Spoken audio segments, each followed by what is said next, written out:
Previous பார்ட்ல Frank கிட்ட லீ மாதிரி வேஷம் போட்ட ஜயோக்கி மாட்டிக்கிட்டத பார்த்தோம். அதுக்கப்புறம் என்ன நடந்துச்சுன்னு சொல்லி இந்த வீடியோல பார்க்கலாம். அந்த பார்ட் பார்க்கலனா அது பார்த்துட்டு வந்து இந்த வீடியோ கண்டினியூ பண்ணுங்க.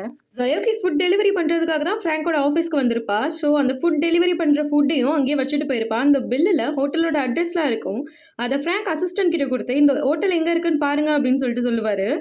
ஃப்ராங்கிட்ட இருந்து தப்பிச்சு ஜயோக்கி ரெஸ்டாரண்ட்க்கு வந்துருவா. ஆனால் ரெஸ்டாரண்ட்க்கு வந்ததுக்கப்புறம் தான் இவளுக்கு ஒரு விஷயம் புரியும். நம்மளோட யூனிஃபார்மை தான் நம்ம லீ கிட்ட கொடுத்தோமே, இப்போ ஓனர் யூனிஃபார்ம் எங்கன்னு கேட்டால் என்ன சொல்கிறது அப்படின்னு சொல்லிட்டு யோசிச்சுட்டே வந்துட்டு இருப்பா. ரெஸ்டாரண்ட்குள்ளே என்ட்ரி ஆனதும் அவளோட யூனிஃபார்ம் அங்கே தான் இருக்கோ. அதை பார்த்தோன்னே ஷாக் ஆயிடுவா.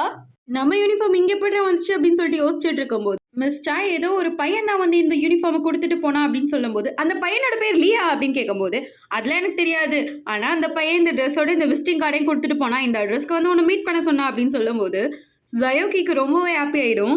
மிஸ் சாய் ஜயோக்கி கிட்ட நீ என்னமோ ஒரு வேலை பண்ற, நீ என்னமோ பண்றனால நம்ம பிசினஸ் இப்ப ரொம்ப நல்லாவே இருக்கு, முன்ன இருந்ததை விட நம்மளோட பிசினஸ் ரொம்பவே நல்லா டெவலப் ஆயிட்டு இருக்கு, எல்லாம் நிறைய பேர்கிட்ட இருந்து ஆர்டர்ஸும் நிறைய வருது, அதனால உனக்கு வேலையும் அதிகமா இருக்கும், ஸோ நான் சொல்ற வேலையெல்லாம் டக்கு டக்குன்னு முடிச்சுட்டு வந்துரு அப்படின்னு சொல்லிட்டு சாய் சொல்லும் போது அவ்வளவுதானே, அதுக்கு தானே நான் இருக்கேன், நான் பாருங்க எல்லா வேலையும் சட்டு சட்டு செஞ்சுட்டு வந்துடுறேன் அப்படின்னு சொல்லிட்டு போயிடுவா. இவளுக்கு கொடுத்த எல்லா டெலிவரி ஒர்க்கையும் முடிச்சுட்டு சாய் மேடம் நான் வந்துட்டேன், சாய் மேடம் நான் வந்துட்டேன்னு கத்திட்டே வருவா. கரெக்டா அப்பா என்ன பார்த்து ரெஸ்டாரண்ட்ல ஃப்ராங்க் இருக்க, கத்திட்டே இருக்காத, நான் இந்த ஹோட்டல்ல இருக்க எல்லா டேபிளையும் புக் பண்ணிட்டேன் அப்படின்னு சொல்லிட்டு சொல்லுவான். இவளுக்கு ஒரே ஷாக்கா போயிடும், என்னடா நடக்குது இங்க அப்படின்னு சொல்லிட்டு இவன்ட்டு இருந்து தப்பிச்சு போனா போதும் அப்படின்னு சொல்லிட்டு ஓடி போயிடுவா. தப்பிச்சு ஓடிலான்னு பார்க்கும்போது சாய் கிட்ட மாட்டிப்பா. என்ன ஓடலான்னு பாக்குற, அந்த ஆள் உனக்காக தான் வெயிட் பண்ணிக்கிட்டு இருக்காரு, அவரை போய் ஒழுங்கா கவனி, அவர் என்ன கேட்டாலும் அவருக்கு அதை சமைச்சு கொடு அப்படின்னு சொல்லிட்டு சொல்லிடுவா.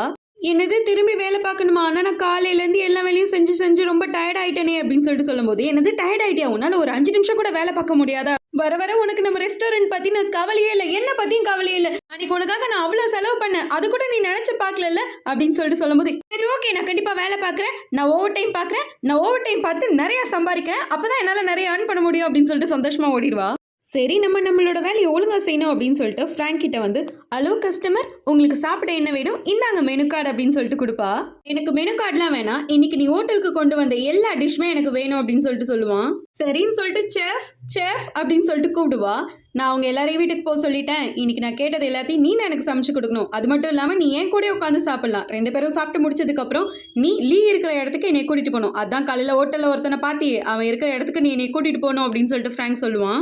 உடனே ஜயோக்கி எனக்கு ரெஸ்டாரண்ட்லலாம் வேலை பார்க்கலாம் சுத்தமா தெரியாது, வெளியே போய் ஃபுட் டெலிவரி பண்ண மட்டும் தான் தெரியும், அது மட்டும் இல்லாம எனக்கு குக்கிங்லாம் சுத்தமா தெரியாது, உங்களுக்கு இப்ப பசிக்குது அப்படின்னா வெளியே வேற நல்ல ஹோட்டல்ல போய் சாப்பிடுங்க அப்படின்னு சொல்லும்போது சாய் அப்படின்னு சொல்லிட்டு கூப்பிடுவோம். ஐயோ இருங்க, உங்களுக்கு சாப்பாடு தானே வேணும், நானே சமைச்சு கொண்டு வரேன், ஒரே நிமிஷம் எங்கேயும் போயிடாதீங்க, வேற ரெஸ்டாரண்ட்ல போயிடாதீங்க, நம்ம ரெஸ்டாரண்ட்லயே நான் நல்லா சமைச்சு தரேன் அப்படின்னு சொல்லிட்டு போயிடுவா. கீருக்கு பிடிச்ச பிசினஸ் மேன், அந்த ஆளுக்கு மனசுல கல்லுதான் இருக்கு போல, கஞ்சி போட்டு வரப்பா இருக்கான் அப்படின்னு சொல்லிட்டு புலம்பிட்டே குக் பண்ண ஸ்டார்ட் பண்ணிடுவா.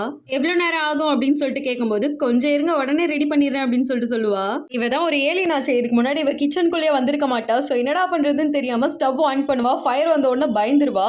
அப்புறம் பெப்பர் எடுத்து பாப்பா, ஹச்சுன்னு தும்முவா. என்னடா இது, என்னடா பூமிவாசிகள் என்னென்னமோ வச்சிருக்கீங்க, இது என்னன்னே தெரியலையே அப்படின்னு சொல்லிட்டு என்னென்னத்தையோ கையில கிடைச்சதுல கொட்ட ஆரம்பிச்சிருவா. அப்புறம் அவன் டாட்டா கிட்ட ஏய் குப்ரி ஏதாவது ஹெல்ப் பண்ண அப்படின்னு சொல்லிட்டு கேட்கும்போது அதுதான் ஆல்ரெடி செத்து போயிருக்குமே வைன் குடிச்சு, சரி நீ இப்படியே இரு நானே ஏதாவது பண்ணிக்கிறேன் அப்படின்னு சொல்லிட்டு கையில கிடைக்கிறது எல்லாத்தையும் கொட்ட ஆரம்பிச்சிருவா.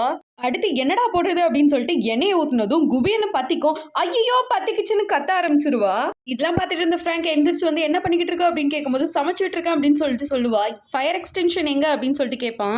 அப்படின்னா என்ன, அது பார்க்கறதுக்கு எப்படி இருக்கும் அப்படின்னு சொல்லிட்டு கேட்பான். நீ என்ன முட்டாளா அப்படின்னு சொல்லிட்டு அவன் போட்டுட்டு இருந்த ஷர்ட்டை கழட்டி அந்த ஃபயரை அணைக்கிறதுக்கு ட்ரை பண்ணிட்டு இருப்பான். எப்படியோ ஒரு வழியா ஃபயரை அணைச்சிருவான். ஃபயரை அணைச்சிட்டு இப்படி திரும்பும் போது இவனோட பிசிக் பார்த்ததும் ஜயோக்கி மயங்கியே போயிடுவா. இவளுக்கு தான் பிசிக்னா மயங்கிடுவா இல்லையா. ஸோ அவனோட பாடி டைப்பை பார்த்ததும் ஜயோக்கிக்கு என்ன பண்ணுறதுன்னு தெரியாமல் அப்படியே ஸ்டாச்சு ஆகி அவனோட செஸ்ட் மேலே கை வச்சு இவனோட ஹார்மோனை நல்லா சென்ஸ் பண்ண ஆரம்பிச்சிருவா. இவனை டச் பண்ணதும் கார் ஆக்சிடென்ட்ல ஃப்ராங்க் விழுந்து கிடப்பான், இவ காப்பாத்துவா இல்லையா, அந்த ஞாபகம் இவளுக்கு வரும். அது வந்ததும் இவ சொல்லுவா நான் இவ்வளோ நாளாக ஒன்றை தான் தேடிக்கிட்டு இருந்தேன் அப்படின்னு சொல்லிட்டு சொல்லுவா. என்ன சொன்ன அப்படின்னு சொல்லிட்டு ஜயோக்கி கிட்ட வருவான். தயவுசெய்து கிட்ட வராத, எனக்கு ஹார்மோன்லாம் ரொம்ப ஸ்ட்ராங்கா இருக்கு, எனக்கு என்னமோ பண்ணுது அப்படின்னு சொல்லிட்டு சொல்லுவா. ஏன் நீ எப்போ பேசினாலும் புரியாத மாதிரி தான் பேசிக்கிட்டே இருப்பியா, கொஞ்சமாச்சும் புரியுற மாதிரி பேச அப்படின்னு சொல்லிட்டு இருக்கும்போது இவனோட ஹார்மோன்ஸ்ல அவ கம்ப்ளீட்டா மயங்கி போயிடுவா. ஸோ இங்க இந்த எபிசோட் ஓவர் ஆகுது. இந்த எபிசோட் 1 3 பார்ட்டா போட்டிருக்கோம். 3rd பார்ட் இது, பேலன்ஸ் 2 பார்ட் பார்க்கலன்னா அதை பார்த்துக்கோங்க.